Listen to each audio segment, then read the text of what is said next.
반갑습니다. 날이 조금 풀려서 그나마 다행인 것 같습니다. 계속해서 초발심 작용문 벌써 6번째 시간인 것 같습니다. 내용을 한번 읽고선 또 설명을 해드리도록 하겠습니다.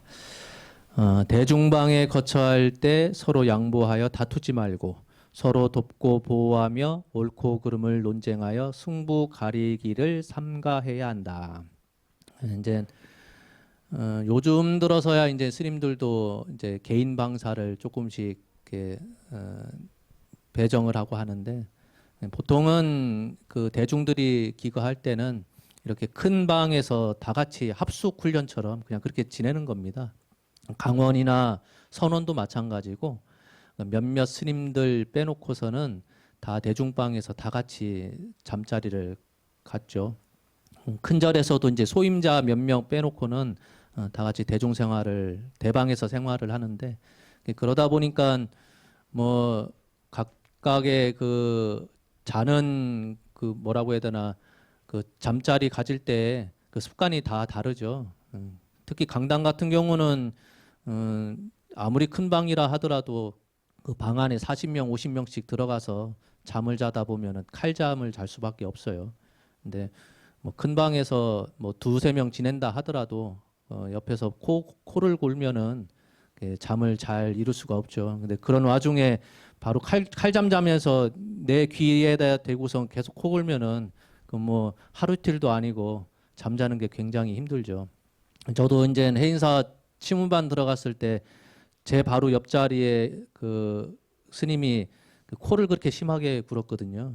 그러면은 저는 일부러 이렇게 툭툭툭 이렇게 그 뭐 팔꿈치로 쳐가지고 깨우고 했는데, 그 스님 입장에서는 곤히 잠자고 있는데 자꾸 깨우니까 짜증이 좀 나겠죠. 근데 제 입장에서는 코 좀 그만 고르라고 이제 깨우는 건데, 사실은 지나고 나서 보니까 깨워봐야 별 의미가 없는 거죠. 한 사람이라도 그냥 잘 자게 냅두면 될 텐데, 제 나름대로는 하도 그 코 고는 게 너무 심해서 깨우고 뭐 계속 그랬는데, 결국은 그 스님은 1년 채우지 못하고 그냥 강당 나갔어요. 뭐 강당 생활이 힘들기도 했지만은 제가 자꾸 깨워서 그랬나? 그래서 같이 못 살겠다고 나간 경우도 있고, 그 제가 그 친하게 지내는 도반 스님이 한 명 있는데, 그 스님은 이제 강당 졸업하고 나서 그 선방만 20년 넘게 다녔어요. 근데 그 스님은 성격도 참 좋아서 누우면 이제 바로 자는 아주 그 잠자리에 특화된 그런 스님인데, 그 스님이 세 가지 아주 단점이 있습니다. 첫 번째가 방구. 방구를 끼는데, 우리는 방구 나올 것 같으면은 조심스럽게 몰래 이렇게 낄 텐데 자면서 그렇게 방구를 껴요. 근데 그 방구가 그 공기 들어있는 비닐 주머니 터지는 거 있잖아요. 빵 소리 나게. 그렇게 크게 끼니까 그 대중들 자는데 그렇게 무슨 폭탄 터지듯이 소리 나면 다들 깨지 않겠습니까? 근데 본인은 이제 아무것도 모르고 그냥 자는 거죠. 그 다음 날 보면은 스님 때문에 다 무슨 전쟁 난 줄 알고선 다들 깼다고 그런 얘기를 많이 했는데, 그 스님이 이렇게 방구를 아주 심하게 꼈었고, 두 번째 그 단점이 잠꼬대를 그렇게 심하게 해요. 그러니까 뭐 혼자서 중얼중얼 거리는 게 아니라 누구랑 대화 나누듯이 이렇게 자는데 막 소리 질러대면서 누구 막 훈계하고, 그렇게 하면 안 된다고 그러고 소리 질러대고 하니까 사람들이 깜짝깜짝 놀래죠. 그리고 혼자 지대방에 있는데 막 그렇게 낮잠 자다가 소리를 막 질러대니까 누구랑 쌈박질을 하나 싶어서 문 열어보면 혼자서 이렇게 잠꼬대하고 있고, 세 번째가 아주 그 앞부분에 두 가지보다 더 심한데, 뭐냐면은 그 목에다가 이렇게 팔 개고 옆으로 누워서 자는 분이 있죠. 근데 이 양반이 그래요. 팔도 안 아픈가 봐. 근데 문제는 눈 뜨고선 옆 사람을 쳐다봐요. 그러니까 그 껌껌한 밤에 뭐 좀 느낌 이상해서 눈 떠보면은 옆에 스님이 이렇게 하고선 자기를 쳐다보고 있으면 얼마나 무섭겠어요.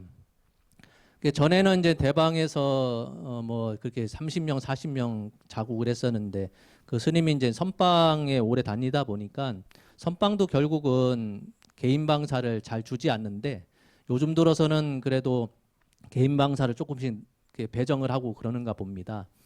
그래서 개인 방사 해봐야 한 2평 될라나? 2평, 3평밖에 안 됩니다. 3평이 채 안 되죠. 화장실은 결국은 또 밖에 있고. 그게 혼자서 쓰게 하기에는 방사가 너무 부족하니까 어느 정도 범납이 되니까 2명씩 지내게 합니다. 2명씩 지내면은 좋을 것 같죠? 결코 그렇지가 않아요.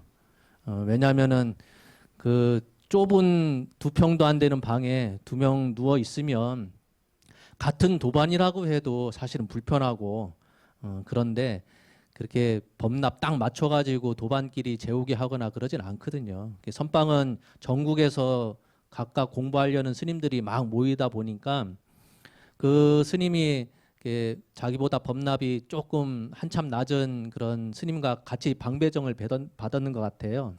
근데 날이 가면 갈수록 같이 방을 쓰고 있는 스님이 얼굴이 점점 말라가는 거예요. 무슨 근심 걱정 있는 것처럼. 그래서 다른 스님들이 스님 무슨 일이 있어요? 물어보면 아닙니다 하면서 괜찮습니다. 그렇게 하다가 어느 날인가는 같이 방을 쓰고 있는 제 도반 스님한테 정중하게 묻더라는 겁니다. 뭘 물었냐면은 그 스님한테 스님 제가 혹 잘못한 거 있습니까? 이렇게 묻더래요. 그러니까 그 제 도반이 아니 스님이 뭐 잘못한 게 뭐 있어? 아니야. 같이 방을 쓰니까. 자기가 뭐 혹 잘못한 게 있는가 싶어가지고 아니 스님이랑 저랑 잘 지내고 있지 않냐 그랬더니 그 스님이 하는 말이 근데 왜 밤에 저를 자꾸 이렇게 째려보세요. 그러니까 눈 뜨고 이렇게 하고선 옆을 계속 쳐다보니까 본인이 평소에 뭐 잘못한 게 있어서 화가 났는가 아니면 해코지 하려고 그러는가 일부러 자기를 막 이렇게 째려보는 줄 알고선 그랬다는 거예요. 근데 제 도반은 이제 버릇 가운데 잠잘 때 버릇이 그게 있어서 다른 사람들은 잘 모르니까 오해를 한 적이 있었는데 대중생활을 하다 보면은 뭐 잠자는 것뿐만이 아니라 같이 지내다 보면은 그 성격이나 생활 습관이 전혀 맞질 않기 때문에 어쩔 수 없이 그 분쟁이 생길 수밖에 없죠. 그래서 해인사 그 강당의 대방도 거기는 이제 관음전이라고 해서 관세음보살님을 모셔놨습니다. 그 관세음보살 모셔놔 있기 때문에 잠잘 때는 이제 앞부분에 이제 문을 미닫이 문을 이렇게 딱 닫아요. 다리 피고선 편히 누워 있어야 되는데 관세음보살님이 이렇게 쳐다보고 있으면 얼마나 이렇게 그 난처하겠습니까? 그래서 문을 딱 닫고선 지내는데 잠자기 전에는 저녁에 잠자기 전에는 문을 닫을 수가 없죠. 그러다 보니 바깥에서 울력을 하고 힘들면 자기 공간이 없다 보니까 그 대방에서 지내야 되는데 대방에서 편히 발도 뻗어야 되고 또 사람들 안 보면은 조금 누워 있기도 좀 해야 될 텐데 보살님 떡하니 있으니까 힘들잖아요. 그래서 그 넓은 방 한쪽 편을 한 칸 정도를 커튼을 이렇게 만들어요. 거기에 다 밀어 쳐놓고 그냥 앉아서 자든 뭐 칼잠을 자든 서로 등대고 누워있든 쉬든 거기에다가 20명 되는 사람들을 다 집어넣어 놓고선 커튼을 쳐버립니다. 치고선 거기서는 알아서 뭐 코를 걸든 뭐 누워있든 그래도 예의를 차린다고 이제 커튼을 치는 거죠. 그렇게 지내지 않으면은 그 대중생활이 힘드니까 결국 선방도 분명히 그렇고 강원도 그렇고 자기 개인 공간이라고 하는 것이 없다 보니까 그렇게 서로 배려하지 않으면은 생활 자체가 힘들죠. 그런 가운데에 옳고 그름을 막 네가 옳니 내가 옳으니 그렇게 쌈박질하면 얼마나 힘들겠어요. 그러니까 서로 양보하지 않으면 대중생활하는 게 굉장히 힘들죠. 머리 맞대고 모여 쓸데없는 이야기를 하지 말며 다른 사람의 신발을 잘못 신지 말고 앉고 누움의 차례를 어기지 말아야 한다. 그러니까 우리가 뭐 스님들도 다 사람이다 보니까 모이면 누구 얘기한다? 남 얘기하는 거. 다 그 지대방에서 차 마시면서 하는 얘기가 좋은 이야기보다는 자기가 그 억울한 일 당했던 거, 누구 이상한 짓 했다 하는 거, 그런 거 이제 입에 담는 게 흔히 우리들이 그 대화하는 내용이죠. 누구 칭찬하는 것보다. 제가 존경하는 스님이 이제 향암당 진짜 원자 스님을 참 존경하고 그분한테 글도 배우고 했는데, 그분을 존경하는 이유 중에 하나가, 그분은 뭐 밥을 먹든 어느 자리든 차 마실 때 항상 좋은 말씀만 하셨어요. 부처님 말씀만. 우리들은 이제 어리석어 가지고 누구 험담하는 거를 참 좋아하라 했는데, 그분은 차 마시면서도 우리 일상생활에 항상 겪어왔던 내용을 빗대어서 부처님 말씀을 그렇게 많이 아셨으니까, 강당에서 그 학장이라고 하죠. 그런 것도 뭐 쌍계사뿐만이 아니라 화엄사, 법주사, 해인사, 수덕사 여러 군데에서 학장 역할을 하다 보니까 많은 것도 알고 많은 것을 경험한 분이다 보니까 그렇게 항상 사적인 자리에서도 부처님 말씀을 참 이야기를 참 잘해 주셨어요. 그러니까 우리가 경전을 통해서 배우는 것도 있지만 그렇게 어른 스님 통해서 배우는 바가 참 많았죠. 그분이 이제 여담이지만은 그 우리는 나이 먹어서 출가해서 그 불평불만이 참 많죠. 왜냐하면은 사회의 물이 많이 들다 보니까 사회생활과 절집안의 생활을 자꾸 비교하면서 바깥에서는 이렇지 않은데 여기는 절집안에서는 약간 불합리한 게 있다라는 그런 비교하면서 불평불만을 많이 하는데, 가로는 그 진원 스님께서 그런 말씀 하시더라고요. 아무리 세상이 힘들고 다들 뭐 IMF 때 출가해서 IMF 행자란 그런 욕을 먹고 있지만 결국은 마지막에 결정을 내린 것은 본인 의지 아니냐. 그러니까 그것을 당신 자신은 존중한다는 거예요. 그게 굉장히 큰 뭐라고 해야 하나 그 힘든 결정을 했고 또 존중할 만한 그런 일이다. 그러니까 왜 그러느냐? 당신은 동진 출가라고 얘기하지만 철이 들어서 눈 떠보니까 내 어머니가 비구니 스님이었고 내가 살고 있는 살고 있는 곳이 절이었고, 그러니까 당신 자신은 자기가 결정한 게 아니라는 거예요. 자기 삶 자체를. 어렸을 때 기억을 이렇게 말씀하시는데 절에서 뭐 3-4살짜리가 큰 적이 없잖아요. 그러니까 옷이 어디 있겠습니까? 그러니까 비구니 스님들이 입고 있던 옷을 소매자락 막 걷어가지고 바지도 막 둘둘둘 말아서 그렇게 입고선 뛰어다니고 그랬다는 겁니다. 그러니 당신은 당신 의지에 의해서 스님이 된 게 아니라는 얘기죠. 근데 여러분들은 스스로 아무리 세상이 참 힘들고 돈이 궁해서 아니면 큰일을 당해서 세상사 염증 느껴서 어쩔 수 없이 밀려왔다고 하지만 마지막에 출가하겠다고 한 것은 본인 의지에서 결정한 게 아니냐. 그러니 그것을 자부심을 갖고선 생활을 하라. 그런 말씀을 해주신 적이 있어요. 우리가 살다 보면은 거의 절집안에서는 그 말을 많이 하지 말라고 그럽니다. 왜냐하면은 말을 많이 해서 좋을 게 하나도 없기 때문에 모이면 남 험담하는 게 너무 일상생활이 되다 보니까 그런 거겠죠. 그 보면은 그 재미난 글귀가 있어요. 신발을 잘못 신지 말고 다른 사람의 신발을 잘못 신지 말아라 그래요. 지금은 이제 뭐 등산화도 신고 뭐 운동화도 신고 하지만 그 몇 년 전까지만 해도 대중생활할 때 그런 신발 신으면 다 참입니다. 왜냐하면은 대중생활은 다 통일되어 있어야 돼요. 각자가 사실은 그 출가할 때 우리 제 사제인 원어 스님도 출가하려고 결심 먹었을 때 통장에 돈 한 푼 있으면 안 되는 줄 알았대요. 그래서 그런 거 다 이제 가족들한테 주고 본인이 또 이거 얘기해도 되나 모르겠는데 그 국악학교인가요? 네, 국악학교 나와가지고 대금을 잘 불러요. 근데 대금이 또 비싼 건 또 엄청 비싸다 하더라고요. 근데 그것도 해인사에서 공부하러 갈 때 그런 거 갖고 있으면 안 되는 줄 알고 무슨 국악 그 학원인가요? 거기 들려가지고 거기다 줘버리고 왔다는 거예요. 그게 가격이 꽤 된다고 하는데, 그러니까 잘 몰라서 그런 거겠죠.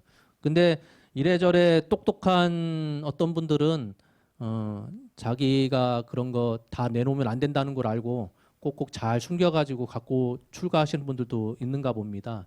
그러다 보니 다 같이 고무신 신어야 되는데 본인은 편하게 내 돈으로 내가 샀으니까 운동화 신고 다닌다. 그랬다면 무조건 다 참여해요. 그러니 여름에는 흰색 고무신, 겨울에는 그 털신, 다 똑같은 신발 신고 있으니까 이게 네 신발인지 내 신발인지 어떻게 구분하겠습니까? 그러니까 하얀색 그 마카라고 하나요?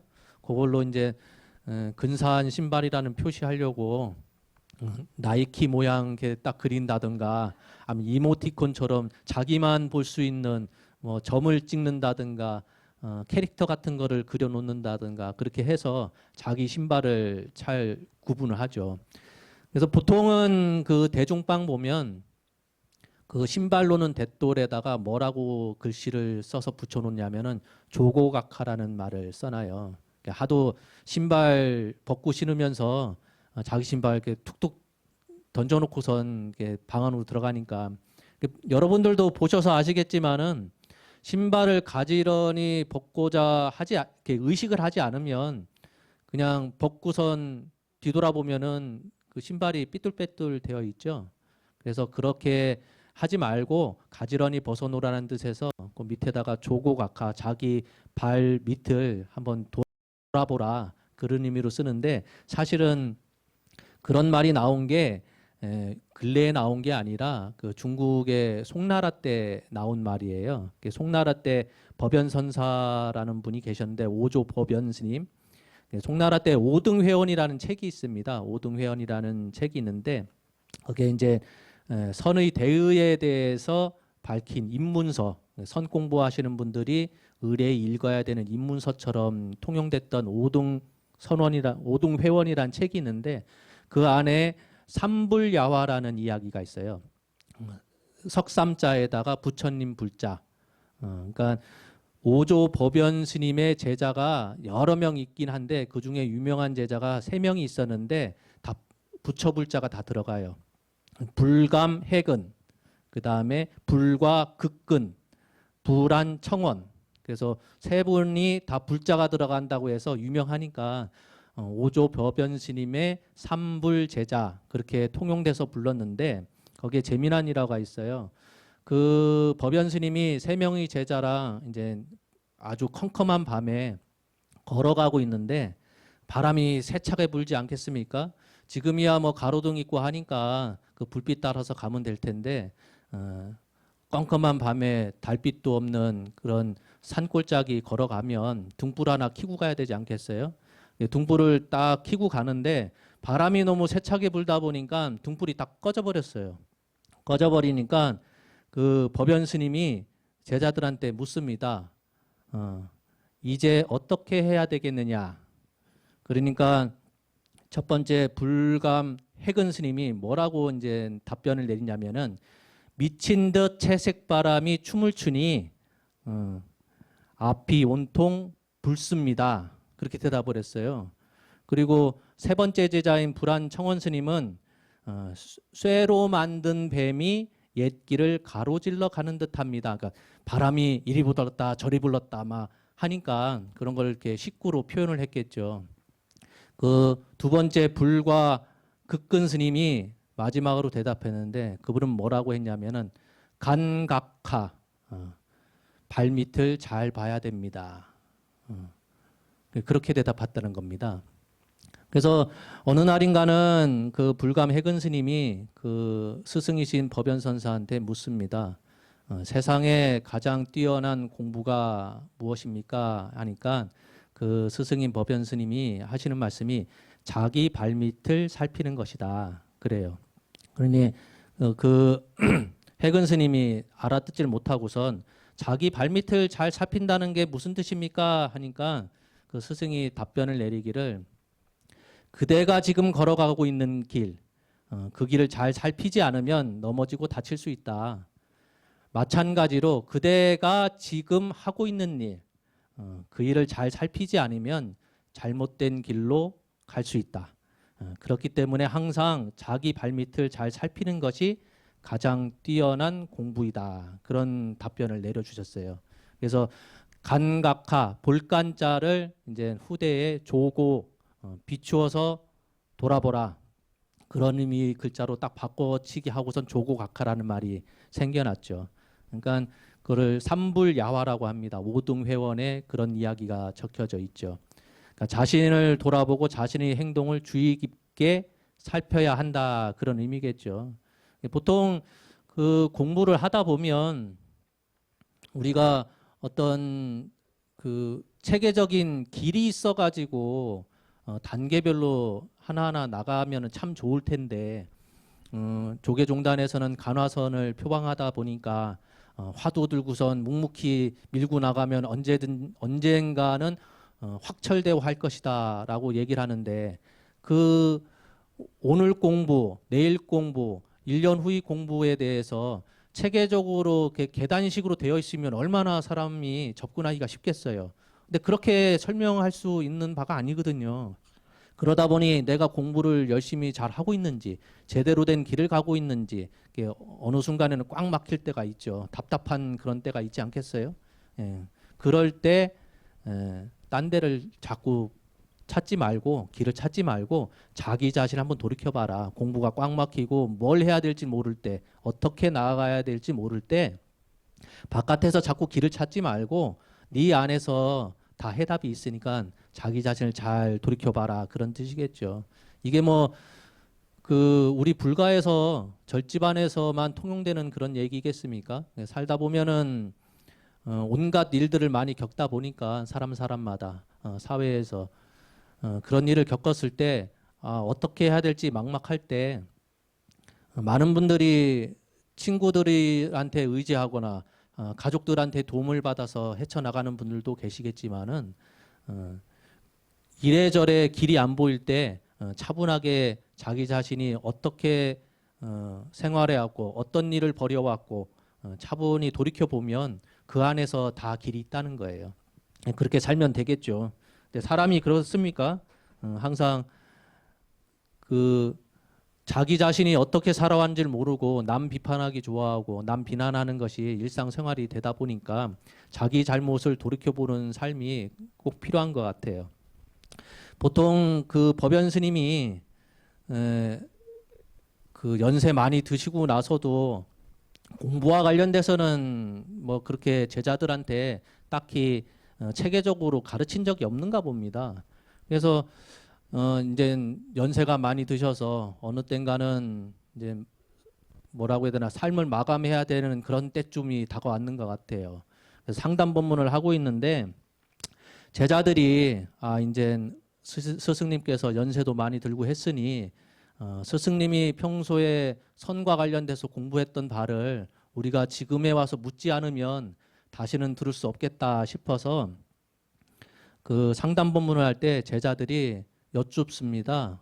스승님한테 스님께서는 평생을 어떤 공부를 해 오셨는지 그 공부한 방법에 대해서 선 공부 방법에 대해서 말씀해 주세요 했더니 법연 스님이 눈을 감고 한참을 침묵하고 있더래요.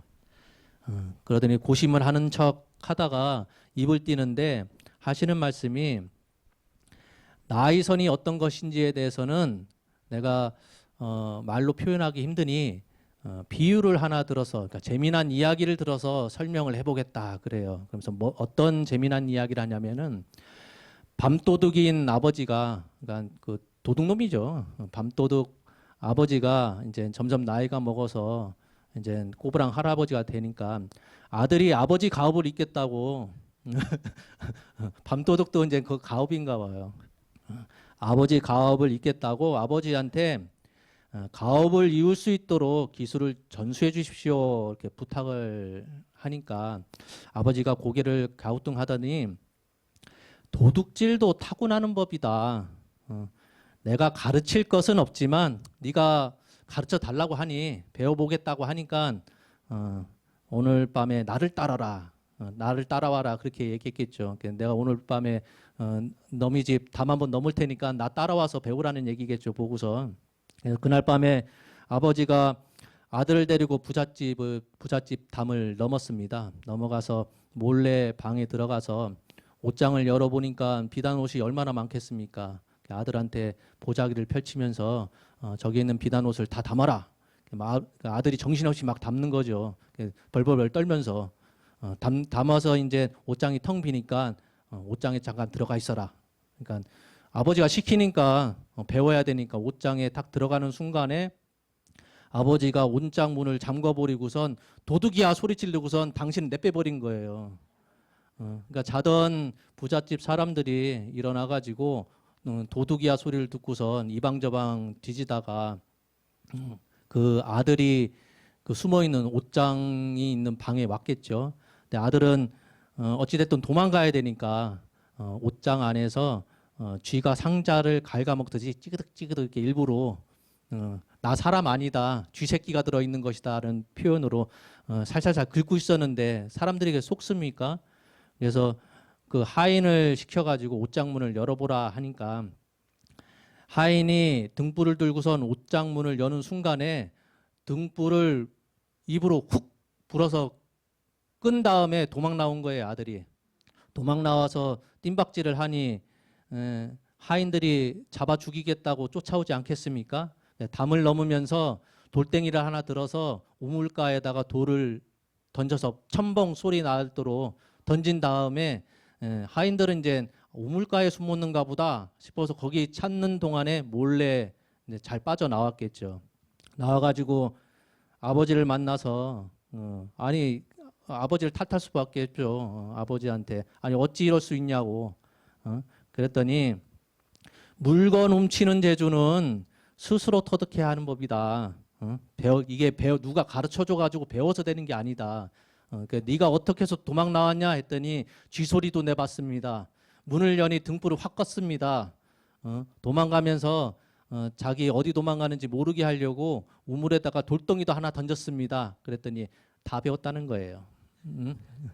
그게 아버지가 가르쳐 준 게 아니죠. 아버지가 가르쳐 주진 않았지만 본인이 밤도둑 어떻게 해야 되는지를 본인 스스로 궁지에 처하니까 방법을 다 찾아낸 거죠. 그러니까 성공부가 그렇다는 거예요. 보통 그런 질문 많이 하시죠. 그 스님들한테 1080배 하면 어떻습니까? 뭐 며칠 3일 기도 이렇게 용맹정진하면 어떻습니까? 또 선방에서는 지금도 수덕사 위에 정해사라고 선원이 있는데 거기서는 한겨울에 7일 동안 용맹정진이라고 해서 잠을 안 잡니다. 그러니까 7일 동안 잠 안 자고 계속 그 공부하는 거예요. 참선하는 거예요. 해인사도 그런 전통이 있고 그렇게 7일 용맹정진하는 그런 전통을 갖고 있는 선원이 꽤 되죠. 그걸 묻습니다. 7일 동안 잠 안 자고 공부하면 어떻습니까? 절을 그렇게 며칠 동안 하면 어떻습니까? 경전을 며칠 동안 끊이지 않고 읽으면 어떻습니까? 그럼 뭐라고 대답을 해드려야 될까요? 해보고 나서 다시 오셔요. 거의 대부분 분들이 안 해보고 스님이 좋다 하면 이거 해서 어떻다라고 이렇게 얘기를 해주면 한번 해볼까 마음 내겠다는 거거든요. 3일 기도하면 뭐가 좋습니까? 하면 해보고 나면 굳이 스님들한테 묻질 않아도 본인 스스로 알거든요. 아, 뭐가 좋다. 무릎이 안 좋아서 연골이 거의 다 달아버린 사람이 1080배 하면 뭐가 좋겠습니까? 연골 수술하는 것밖에 더 있겠어요? 눈이 침침해가지고 글도 잘 안 보이는데 금강경 독경을 하겠다고 얼굴에다가 이렇게 책에 쳐박고선 읽어봐야 눈만 아프죠. 길은 다양하게 있는데 자기한테 맞는 걸 찾아야지. 넘들 이거 하니까 좋더라. 어떤 분은 매일 절하니까 좋더라. 어떤 분은 경전 많이 읽으니까 좋더라. 좋다라는 얘기만 듣고선 그렇게 따라가면 자기한테 맞는 공부를 찾을 수가 없어요. 그러니 길은 여러 가지인데 여러 가지 길 중에서 나한테 맞는 거를 딱 찾아서 그것을 꾸준하게 해나가면 될 텐데 해나가기 이전에 일단 알고 싶거든요. 하고 나면 뭐가 좋은지. 그러니 맨날 와서 묻는 게 뭐 하면 어떻습니까? 저떻습니까? 묻는데 중요한 것은 본인이 해봐야 돼요. 해보지 않고선 묻는 거는 아무 의미가 없어요. 제가 그 선방 오래 다녔던 스님이 그 이제 선방을 다니는 걸 좋아하니까 옛날에 원담방장 스님 살아 생전에 그 수덕사 3대 방장 스님이 그 진성 원담 진성이죠. 원담당 진성 스님. 그분이 우리는 애기 스님이라고 불렀어요. 너무나 천진해가지고 그 말년에 당이 좀 너무 심하게 걸리셔서 그 음식 조절을 좀 해야 됐거든요. 음식 조절을 해야 되는데 그 시봉하는 스님이 저 수덕사는 이제 비가 오면은 특식이라고 해서 국수를 많이 냅니다. 뭐 칼국수를 낸다든가 수제비를 낸다든가 아니면은 잔치국수를 낸다든가. 그비 오는 날에는 특식 먹는 날. 특식 해봐야 국수니까 별 볼 일 없는 것 같죠. 맨날 그래도 된장찌개 먹다가 비 오는 날 핑계로 국수 하나 먹는 게 재미였는데 어느 날인가는 칼국수가 나왔어요. 나왔는데 그 방장 스님 그 앞 상에다가 칼국수 한 그릇, 보리밥 한 그릇 떠놓고선 그 시사 스님이 묻는 거예요. 스님 둘 중에 한 가지만 선택하세요. 당이 있으니까 다 못 드시니까. 옆에서 제가 행자 때였는데 그 스님이 하는 말이 둘 다 먹으려 하면서 이렇게 울어요. 손으로 이렇게 막 끌어안듯이 둘 다 드시겠다고. 그러면 우리 같으면 시자 스님이 어른 스님이 둘 다 드신다 하니 다 드릴 텐데 그 시자 스님도 고집이 있는가 둘 중에 하나 고르지 않으면 둘 다 뺏어 버린다고. 그게 멀리서 그 수덕사 보셔서 아시겠지만은 법당 밑에 축대가 굉장히 높죠. 법당에서도 밑에 마당이 참 넓은데 법당에서도 그 밑에 마당 쳐다봤을 때 높이가 있어서 이렇게 내려다 보는 맛이 있어요. 법당에서 법당 막 청소하고선 이렇게 보면은 저 끝에서 그 마당 끝에서 시사 스님이 어른 스님을 모시고서 이제 포행이라고 하죠. 예. 지팡이 짚고 이렇게 가실 때 어느 순간에 보면은 말소리는 잘 안 들리는데 갑자기 서가지고 원담방장 스님께서 지팡이 짚다 말고 허리를 이렇게 피는 그 흉내를 냅니다. 흉내를 내고선 또 가다 보면은 또 시자 스님이 뭐라 막 손가락질을 막 하면 허리를 약간 피는 척하고 그게 이제 허리 안 피고 걷는다고 시자 스님이 당신 은사 스님을 혼내는 거예요. 스님 허리 피세요. 그러면은 됐어 그러면서 그 원담방장 스님이 염화실에 계실 때 제가 이제 비구해 받고 도반 스님이 수덕사에 찾아오니까 도반 스님 위에서 원담방장 스님한테 인사드리고 선방을 오랫동안 다닌다 이렇게 마음을 먹었으니까 한번 여쭤봐야 되겠다. 공부 어떻게 하면 좋을지. 내 딴에는 그래도 도반 스님 위에서 큰 스님인 그 원담방장 스님 초소에 가가지고 인사드리면서 여쭤봤어요. 그분이 이제 말씀이 별로 없으신데도 인사드리고 나서 제 도반 스님인데 이제 선방 다닌대요. 선방 다니니까 스님 좋은 말씀 한 말씀만 해주세요. 그랬더니 그분이 뭐라 하신 줄 알아요?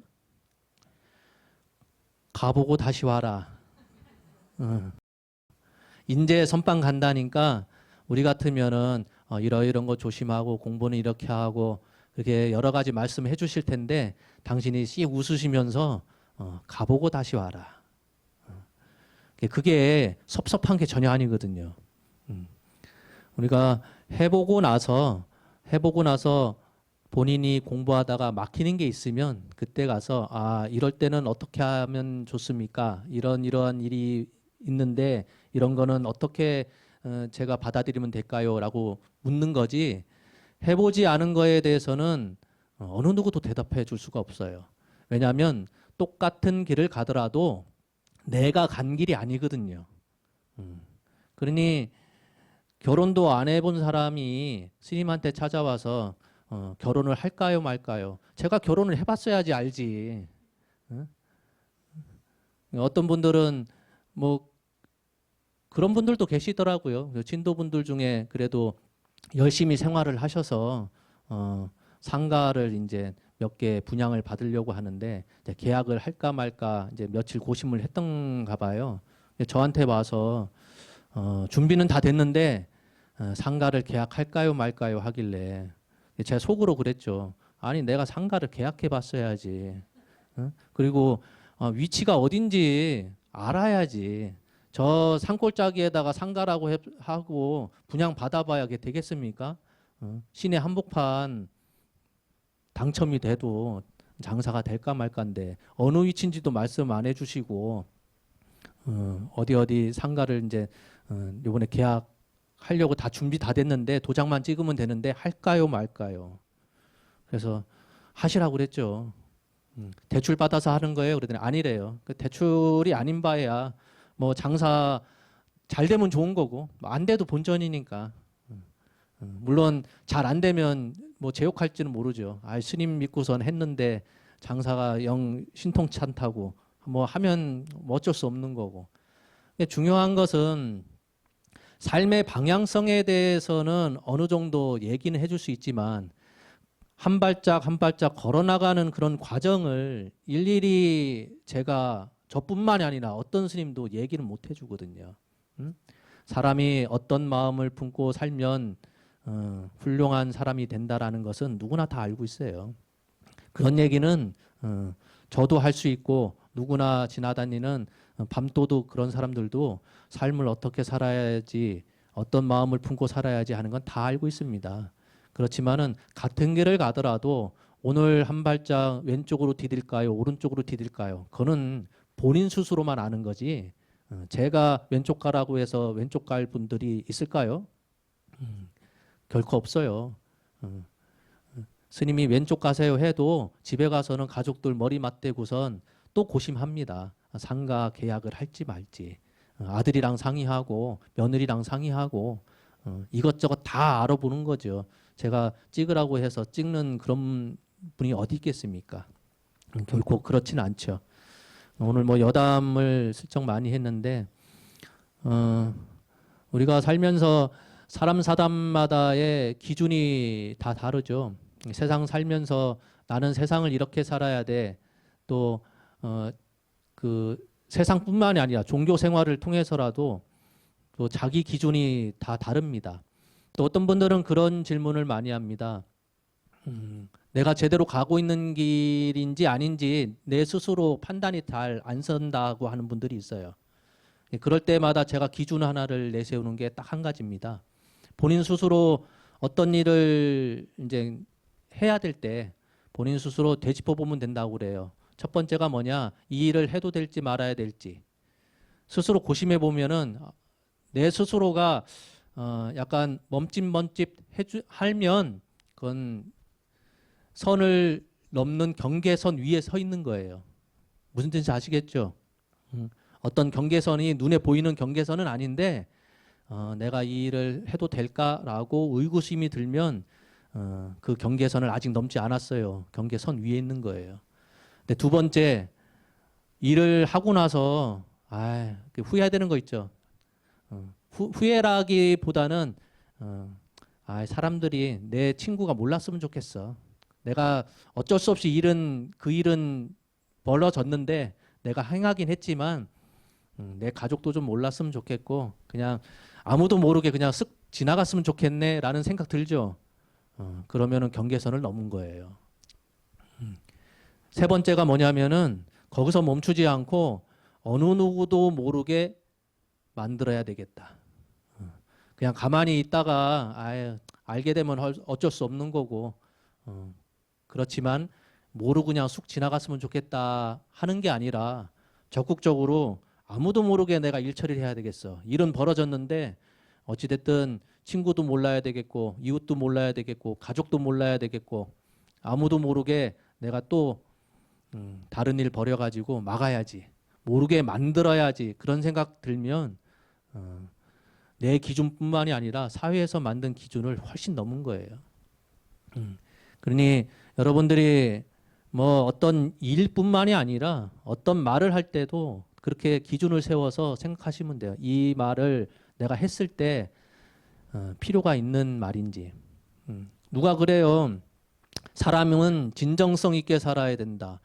좋은 말 같죠? 안 그래요?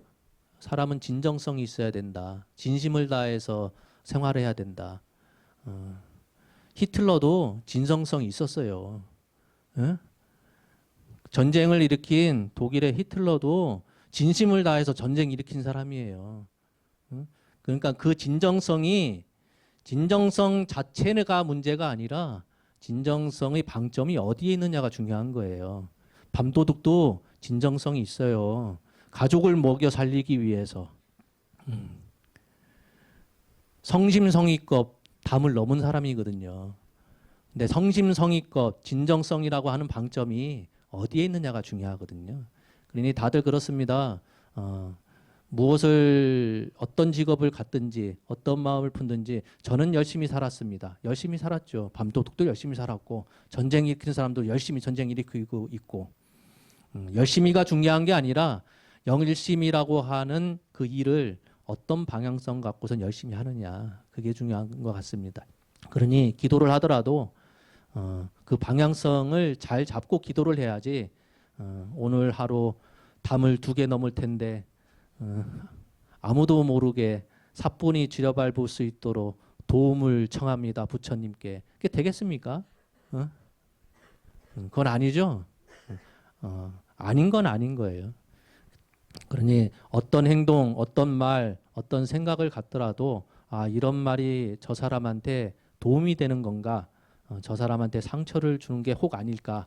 그러면 입 다물면 중간이라도 가는 겁니다. 그래서 항상 절집안에서는 침묵하라. 침묵하면 너 죄 없는 줄 알겠다는 거예요. 괜히 변명하지 말라는 겁니다.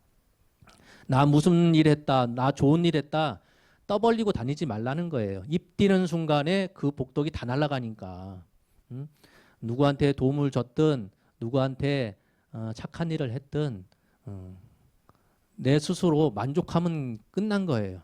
내 스스로 누군가한테 도움을 줘서 내 스스로 흐뭇하면 그걸로 끝이야. 근데 그거를 주위 사람들한테 알리고 싶죠?